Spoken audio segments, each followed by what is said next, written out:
Light only belongs to the believer. So men going to heaven have been predestinated, and men going to hell have been ordained for hell. Instruction in Romans 9:22, and they're fitted, Prt2of3, K-A-T-A-R-T-I-Z-O, and besides that, they're unbelievers fitted for destruction.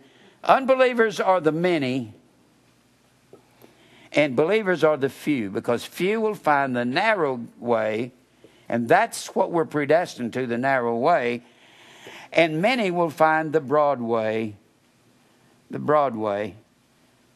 narrow and broad way.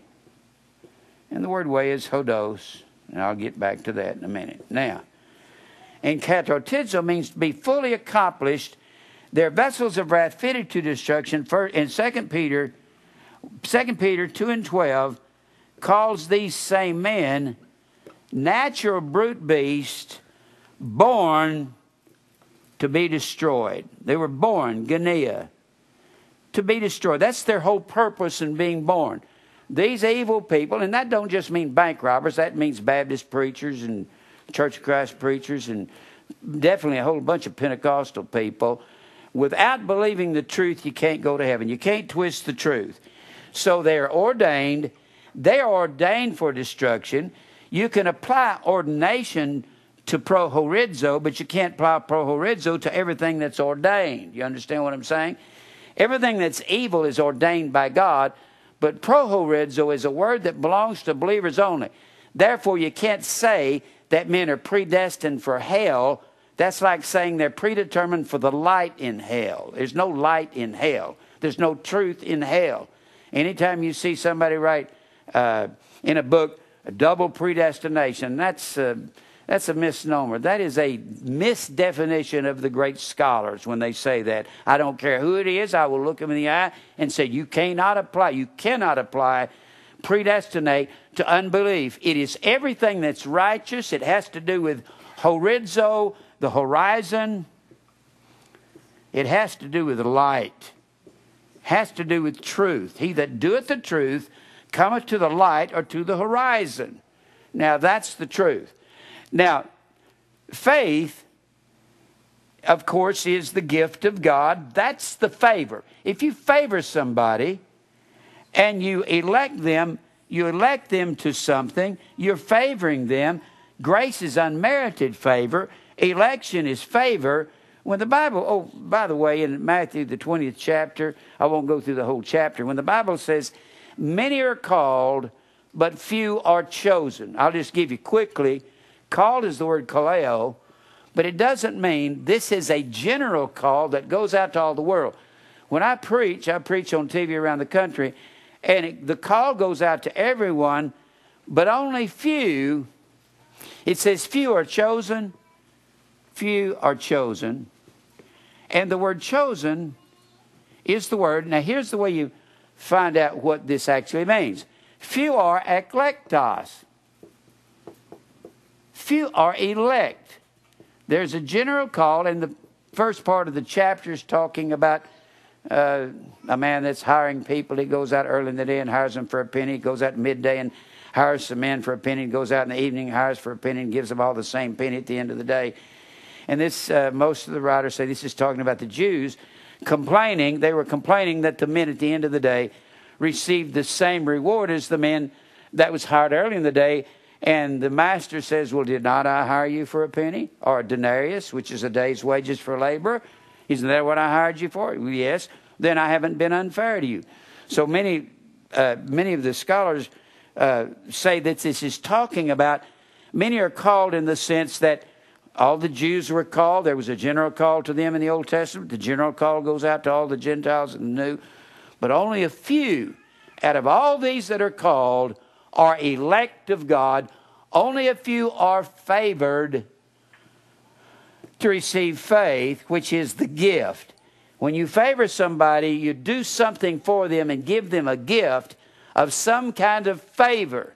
It can either be a material gift, a spiritual gift, an emotional gift, a gift of some kind. That's to favor.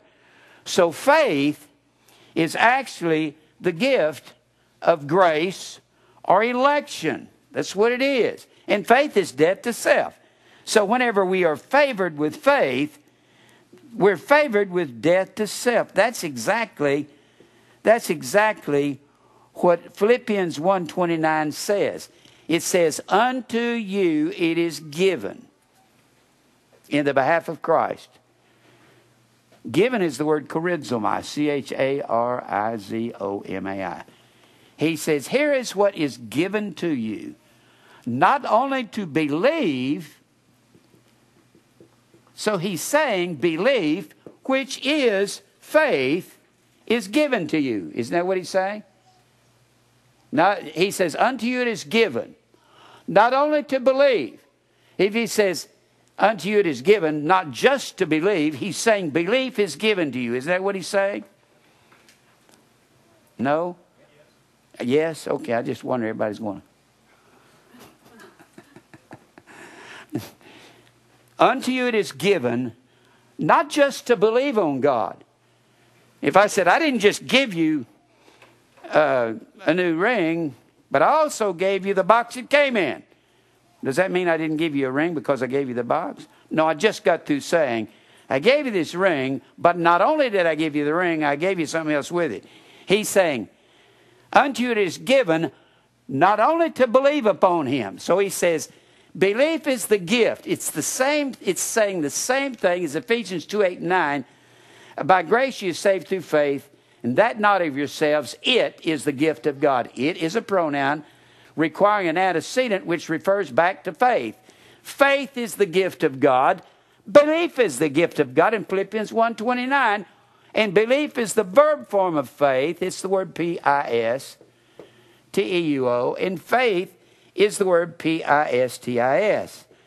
So Ephesians 2:8 says faith is the gift of God. Philippians 1:29 says belief is the gift of God.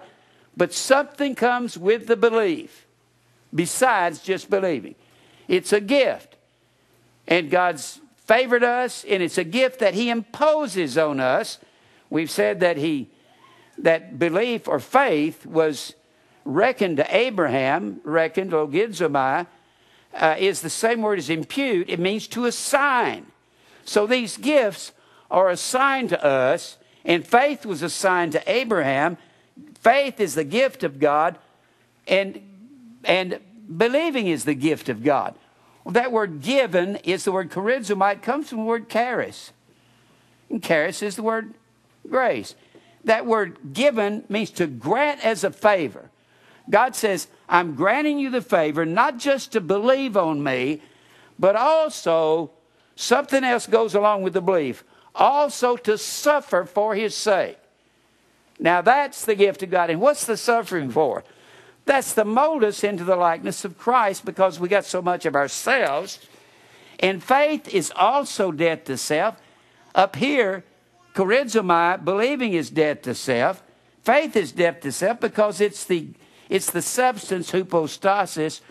Hypostasis is the word, faith is the substance. It means understand. Well, nobody understands. If you understand, you learn. A learner is a disciple, and you cannot be a disciple without a cross, Jesus said. So you have to die to be a disciple and to understand. So with faith comes suffering, with belief comes suffering. And both these verses, Philippians 1:29, Ephesians 2:8, says they're the gift of God. Well, not only are they the gift of God, but what comes with faith is growing, is suffering for his sake,